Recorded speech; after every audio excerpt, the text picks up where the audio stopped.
உங்ககிட்ட பேச மாட்டேன். உங்க கூட டூ. ஓ, ஏன் செல்லக்குட்டி? நான் காரணம் சொல்ல மாட்டேன். ஆனா நான் உங்க கூட பேச மாட்டேன். நான் ஸ்கூலுக்கு போறேன். வெண்பா, வெண்பா, மலிமா பாய். வெண்பா. என்னாச்சு இவளுக்கு? ஏன் வெண்பா என் கூட பேசாம போறா மல்லி?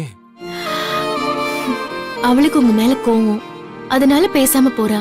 அது தெரியுது. ஆனா எதுக்கு கோவம்? நான் தான் ஒண்ணும் பண்ணலையே. ஒண்ணும் பண்ணாமலா சின்ன குழந்தை கோவமா போகும்? மல்லி, எனக்கு நிஜமா என்ன காரணம்னே தெரியல. நேத்து ராத்திரி நீங்க ரூமுக்கு தூங்க வரல.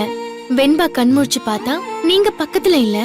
சரி ஹால்ல படுத்திருக்கீங்களான்னு இங்க பாக்க வந்தா, இங்கேயும் இல்ல. அதான் அப்செட் ஆயிட்டா. எப்போ வந்தா? நான் இங்க தானே படுத்திருந்தேன். இல்லையே, இங்க நீங்க படுத்தில்லையே. இல்ல மல்லி, நான் இங்க தான் படுத்திருந்தேன். 11 மணி 12 நிமிஷம் 17வது செகண்டுக்கு இங்க வந்தா. அப்ப நீங்க இங்க இல்ல.